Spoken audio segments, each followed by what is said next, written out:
Mocktails Retro Radio presents The Whistler. And now, stay tuned for the program that is rated tops in popularity for a longer period of time than any other West Coast program in radio history. The Signal Oil program, The Whistler.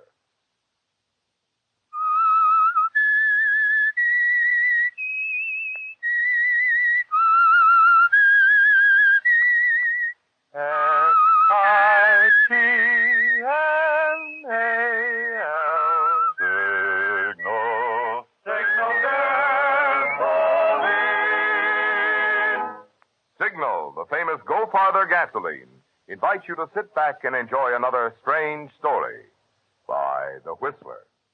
For extra driving pleasure, the signal to look for is the yellow and black circle sign that identifies Signal service stations from Canada to Mexico. And for Sunday evening listening pleasure, the signal to listen for is this whistle that identifies the Signal Oil program, The Whistler.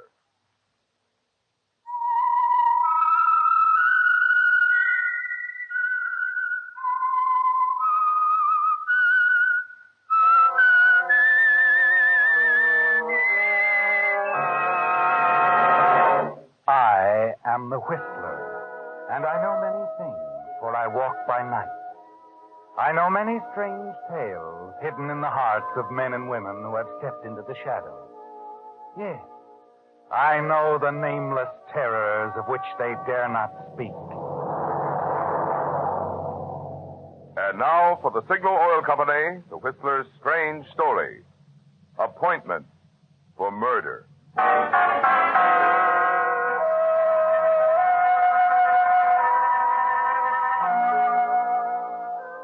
The early evening was crisp and dark, with only a handful of winter stars overhead, remote and distant. But the street itself reflected a quiet warmth as Harold Ellis turned into it. Slowly, resolutely walked past the trim, well-kept houses that lined either side. Farther down the block, the lights of his home reached out in the darkness. His home and Valerie's. But Harold wasn't looking ahead to the lights of his home tonight. His gaze was detached, expressionless. This thing had been on his mind for 2 days. This thing in Valerie. Their marriage had been drifting for some time now, and he wasn't sure when he'd stop loving her. It was a quiet breach, his and Valerie's, as quiet as the street on which they lived. He told himself long ago that he'd never leave her. It had something to do with honor, Harold's idea of honor. But this other matter, this thing, something had to be done about it right away, tonight. Is that you, Harold? Yes, dear. It's me. Oh, you had me worried. You're late, Harold. Almost an hour. Yes, I know. Sorry, Valerie. Is everything all right? I want to talk to you, Valerie. Of course, Harold. Valerie, I went to the bank yesterday to put some papers in the safety deposit box. Harold, Let me finish, please. The bonds are gone, Valerie. $7,000 worth, all we had. I want you to tell me about it. Oh, Harold. I've wanted to. I've tried to, but I didn't know how. What did you do with the money? I lost it. Gambling? Yes, Harold. Gambling. Oh, don't ask me why. I didn't want to lose our money, Harold. But I did. I just couldn't help it. I thought you were all through with that. I thought you were... Cured? I thought so, too.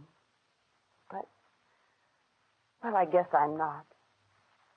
Oh, Harold, what are we going to do? Nothing. There's nothing to do, except forget it. The money's gone now. Wait, Harold. That isn't all. I still owe the casino $5,000. 5,000? I have to pay it by the end of the week, or... But we can't. We don't have $5,000, and we won't have it by the end of this week or next. We just won't pay it, that's all. We have to. Cregan won't stand for it. I don't know what he'd do if we didn't pay it. Cregan? Kirk Cregan. He's one of the owners of the casino. Oh, Harold, you've got to see him. Talk to him. Make him give us time. I don't want to see him. It wouldn't do any good. You must, Harold. Don't you see? It's our only chance. Oh, I'm frightened, Harold. Please go. Please. Please do it for me. All right, Valerie, all right. I'll go. I'd better phone. Make an appointment for you. See if you can make it tomorrow night, around 8.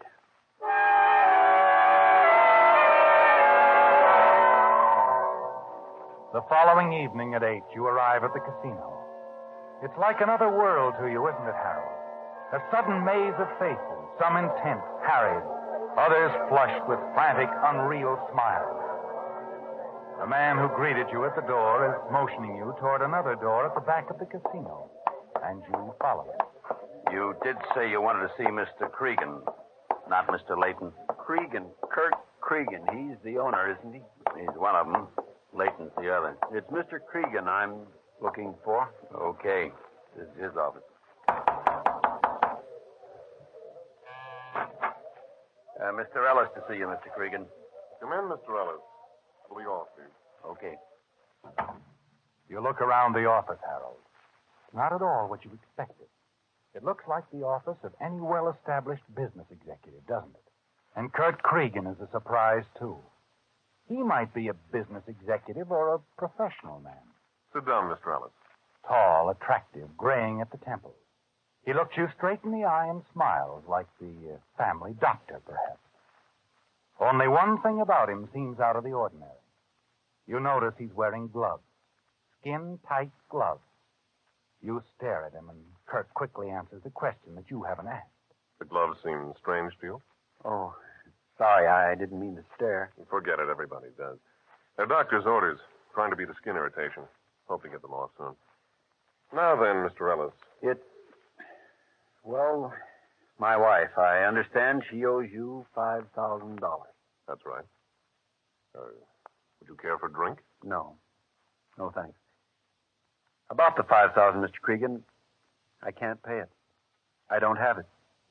I don't know much about these things, but I just can't pay it, that's all. Well, Mr. Ellis, gambling debts are no different than any other kind. When they're incurred, they have to be paid. When we owe the customers, we pay them. We expect them to pay when they owe us. That's just good business, don't you agree? Well, yes, it's good business, all right, but I just don't have that kind of money. I see. Tell you what I'll do, Mr. Ellis. By the way, are you a gambling man? No, I'm not. Well, even so, I think you'll agree this is fair. Suppose we cut for high card, you and I. If you cut the high card, the debt is canceled. If I cut it, you'll have to pay me the $5,000. Now, even if you lose, you're no worse off than you are right now. How about it? Well, I don't know. I mean, this is a straight deck. You can look at it if you want to. Oh, no, it isn't that. It's just because I'm giving you a chance, Mr. Ellis, that's all. A chance to cancel a debt. I don't often do that. But I'm a gambler. In your case, I want to give you a break because you're on a hook through no fault of your own. All right, Mr. Cregan. Go ahead, Cap. As you say, I have nothing to lose. Okay. There you are. 10 of spades. Your turn. Okay. The Queen of Diamonds. Well, you win, Mr. Ellis. The debt's canceled. Now, how about that drink? Yes. Yes, I think I will have a drink now. Thanks, Mr. Cregan. Good. Scotch and soda, okay? Fine, just fine. Hell, I don't mind telling you, I feel much better now, Mr. Cregan. Here's your drink. Thanks. Oh, excuse me a moment. Oh, Jerry, come in. Oh, I didn't know you were busy, Kirk. Not busy, Jerry. Mr. Ellis and I were just having a drink. Come on in. All right. This is Mr. Ellis. Mr. Ellis, my partner, Jerry. How do you do? How do you do? Sit down. Join us, Jerry. This is a celebration. Mr. Ellis just won $5,000 from me. Well, congratulations, Mr. Ellis. You're a lucky man. Thank you. Yes. Mr. Ellis is a very lucky man. But you, Jerry, you're unlucky. Hey, watch it. No, you're not so lucky, Jerry. I'm taking over the club as of now. Now, Kirk, now, wait a minute. Why, you shot him. No, Mr. Ellis, I didn't shoot Jerry. You did. I did. No, you You shot. shouldn't have shot my partner, Mr. Ellis. Now I'm afraid I'll have to call the police.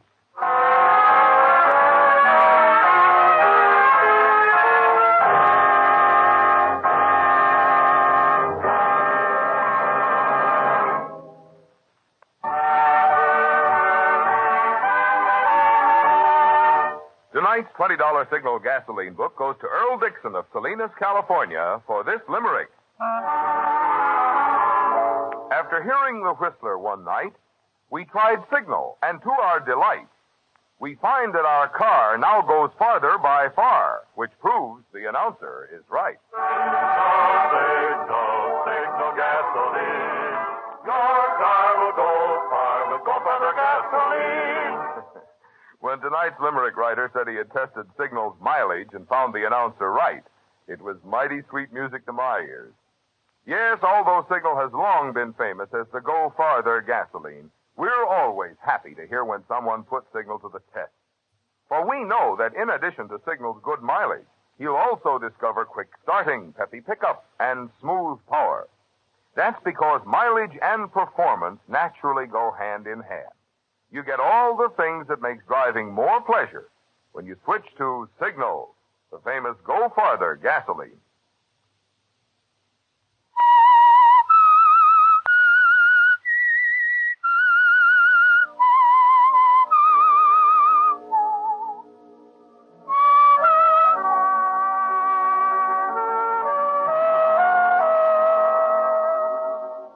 You can't believe what you've seen, Harold. You can't even move. You just sit there riveted to your chair. Kurt Cregan has just fired 2 shots at his partner, Jerry Layton, and killed him. You saw that, Harold. But Kurt says that you killed Jerry. You're frozen with shock. All you can do is sit there staring at Kurt, who smiles down at the automatic in his gloved hand, then smiles quickly at you, and then suddenly tosses you the gun. Here, sucker, catch this gun. Why? Now, little man, your fingerprints are all over the murder weapon. No. You did it. The gloves. Yeah, the gloves. They don't leave prints. You killed one man, Ellis. You're going to kill me, too? No, I didn't. Go on. You shot the gun, pull the trigger. Shoot me. Just like you shot Jerry. No, I won't. I didn't do it. Oh, yes, you did. And I've got to defend myself. You're about to shoot me, too. Go on, pull the trigger. That was a blank. When you fired the gun, Ellis, the paraffin test of your hands will prove it. And now, killer, I'll have to knock you out. Kurt lunges at you, swings a blow that grazes your cheek, and then falls off balance against the desk, stunned. Panic seizes you. You look around. The window. Must lead somewhere, Harold. Yes, a fire escape, a landing right outside the window. You've got to run, Harold. That's all you can do now. Run. Stumbling, you make your way down the fire escape. Then along the dark alleyway. Hey, get that guy! Stop him!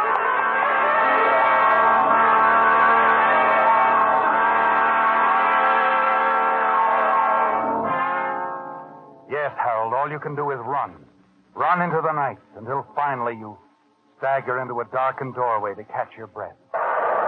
As you stand there and watch the first drops of rain hit the sidewalk and hear the distant rumble of thunder, you realize that you've left your hat and overcoat back there in Kurt Cregan's office. That will help to incriminate you, won't it? Just as the pistol will with your fingerprints on it.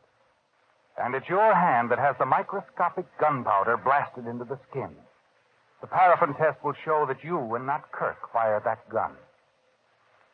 Turning up your collar, you move away and walk for hours in the rain, wondering what to do. Finally, just before dawn, you wander into a cheap little hotel on the waterfront.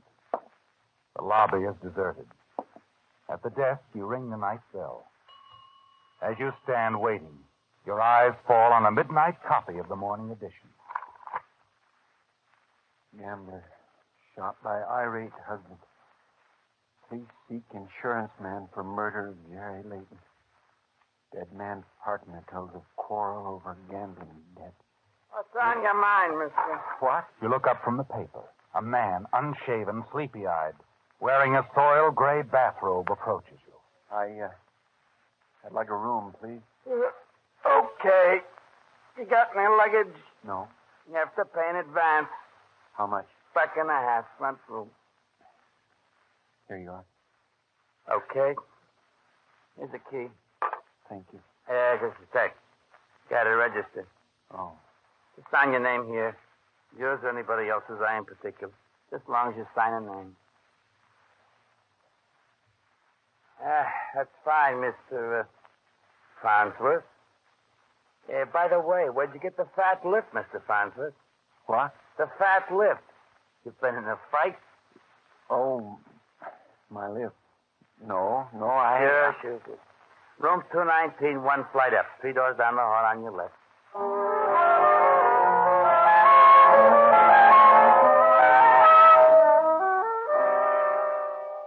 Upstairs in the room, you stretch out on the bed and lie there, staring up at the ceiling. It's hard to believe this has happened to you, Harold. It's like a nightmare. The police of the city are looking for you. The charge, murder. And they'll never believe it was a frame-up, will they? You close your eyes and listen to the sounds of the city awakening, the storm. Wonder what you're going to do. Presently, you get out of bed, stand by the window, and watch the gray dawn approach. And then suddenly your attention is drawn down to the street below. Oh, a police car pulls in at the curb. A man hurries out of the hotel to meet it. You recognize the desk clerk. Quickly, you slip into the hall. Start for the stairs and realize the police will be coming up those stairs. Then at the far end of the corridor, you see a window, a sign over it. Fire escape. It won't open. As you hear footsteps on the stairs, you look around frantically. See a door a few feet away and slightly ajar. You don't know what's on the other side, but it's your only chance. You find yourself in a linen closet. Leave the door open a crack. Hear the footsteps coming down the hall and recognize the clerk's voice. Yeah. Suddenly it hits me, see? I read in the papers about this Harold Ellis guy, and suddenly it hits me. He fits a description, all right. When did he check in? A few hours ago. Say, is there a reward out on this guy, huh? No, there isn't. How do you like that? What a lousy bloke for me. You watch them through the crack in the door as they walk down the hall and turn into the corridor and disappear. Quickly, you slip out of the closet, down the stairs, through the lobby, out into the street. Hey, you down there! You glance up, see the policeman leaning out of the window of your room. You turn and break into a run. Hold it, Ellis! Stay where you are! Ellis!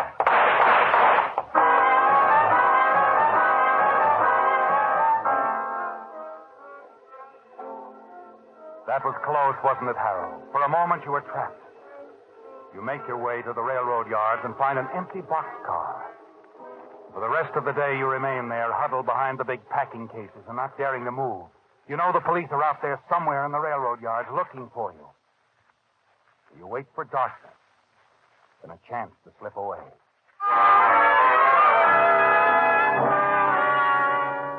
That evening, under cover of darkness, you move along the back street and finally walk into a drugstore and step into a phone booth. You can't go on hiding and running forever, can you, Harold? You don't know what else to do. You've got to talk to someone. Someone who can help you. You wonder, don't you, Harold? Wonder why you're dialing this number. Why you turned instinctively to Judy for help and not your wife. Judy, Mr. Fleming's secretary, a girl at the office. A girl who has suddenly become something more than just another one of the employees. Hello? Judy, this is Harold. Harold Ellis. Harold? I'm sorry if I woke you. No, it's all right. I wasn't asleep. Where are you? At the corner of Grove and Fifth. Harold, stay right there. I'll drive by and pick you up. No, Judy, wait.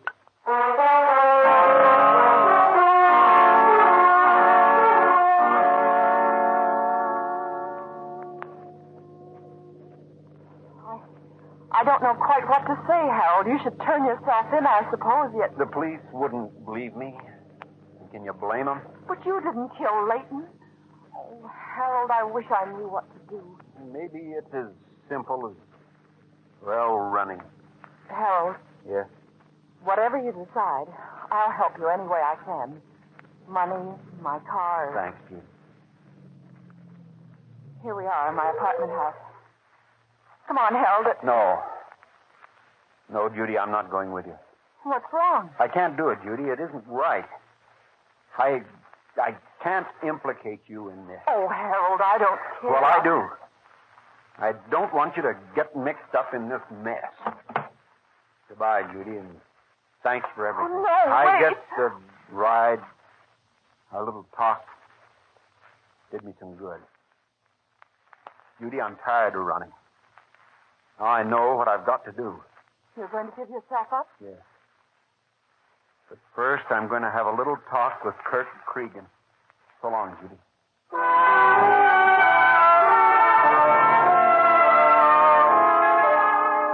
Yes, Harold, you know what you've got to do. You've got to get to Kurt Cregan alone and make him talk. You're not certain just how you're going to force him to tell the truth to the police. But he'll tell them, won't he? He's got to. The following night, after long, endless, sleepless hours of hiding, waiting, and thinking, you decide to make your move. You hurry over to the parking lot and back to the gambling casino, look over the cars, and carefully examine the registration cards.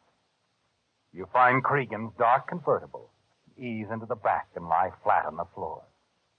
Then, pulling the auto robe over you, you settle down to wait for him. But the sleepless hours have caught up to you, haven't they, Harold? Somehow you've dozed off. And when you rouse yourself from your heavy slumber, the car is in motion. You stretch your cramped legs, try to sit up. The car suddenly comes to a stop. You pull yourself up, watch Kirk as he walks away, and then as you look around, you realize he's walking up the path to your house. Stunned, you watch him as he enters. You know you shouldn't take the chance of being seen, and you're sure the police are watching your house, but you've got to find out what Kurt Cregan is doing there. You get out of the car, hurry around to the side of the house. Kitchen window is I open. just wanted to see you, baby. You hear voices. You shouldn't have come. Relax, sweetheart.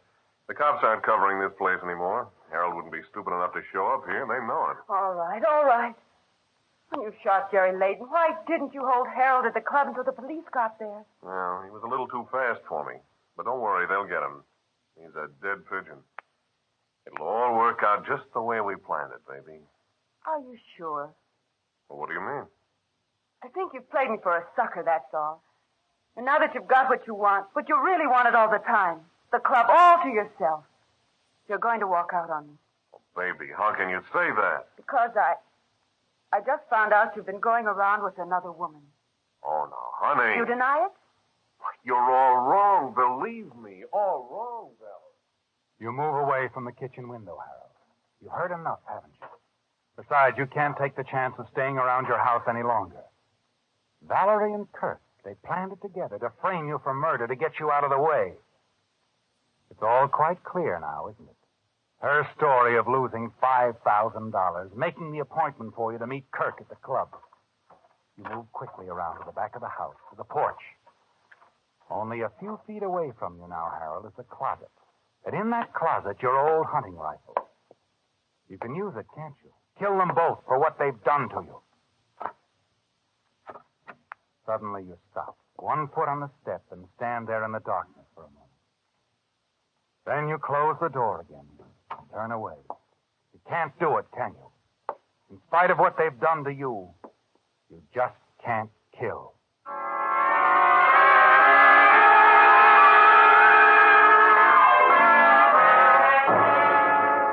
No, you can't kill, and you can't go on running.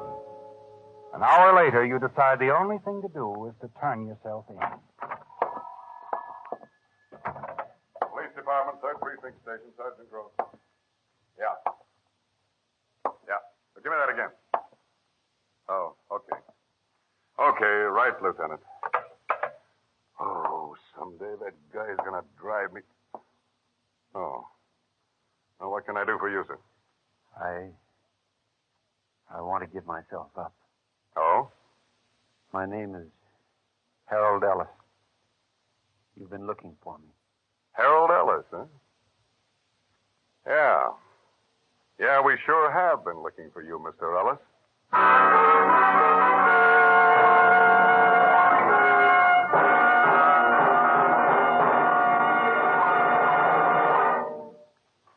Because many of you drivers will be buying a new battery before the cold spell ends, here's a word of wisdom.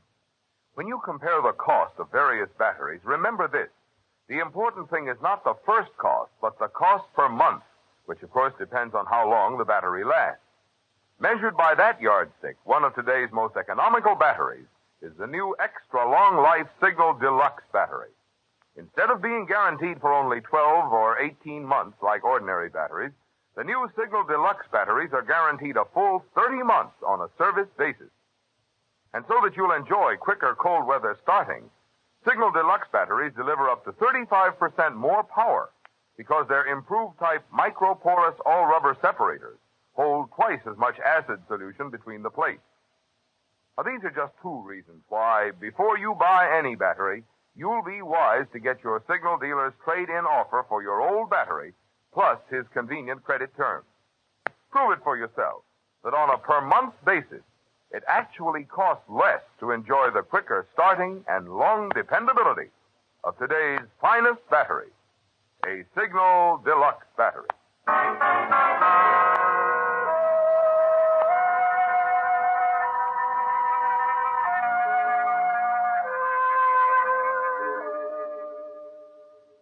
It was a shock, wasn't it, Harold, learning that your wife, Valerie, and the gambler, Kirk Cregan, had planned it together to frame you for murder.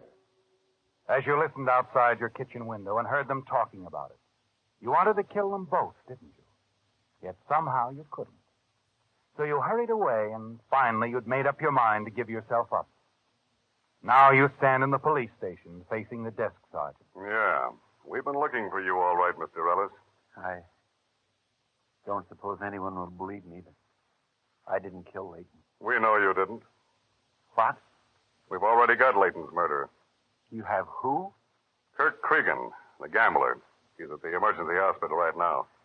Pretty bad shape. He confessed. But why?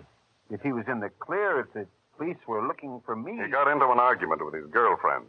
Sorry, Mr. Ellis. Your wife. She stabbed him with a kitchen knife. Valerie? Yeah. When the officers walked in on her, your wife broke down, told them everything. Everything? That's right. The whole story of how she and Cregan framed you. That makes me feel better. I'm glad Valerie finally told the truth. There wasn't much else she could do. The boys had her in custody a few seconds after she'd stabbed Cregan. She didn't have time to make a getaway. She should have realized the police would be watching the house looking for me. Nope. That's a funny thing. We hadn't been watching your house at all. Then how did it happen the police got there so One of your quickly? neighbors called. Tipped us off that you were there, looking in the kitchen window. We came after you and found your wife and Cregan.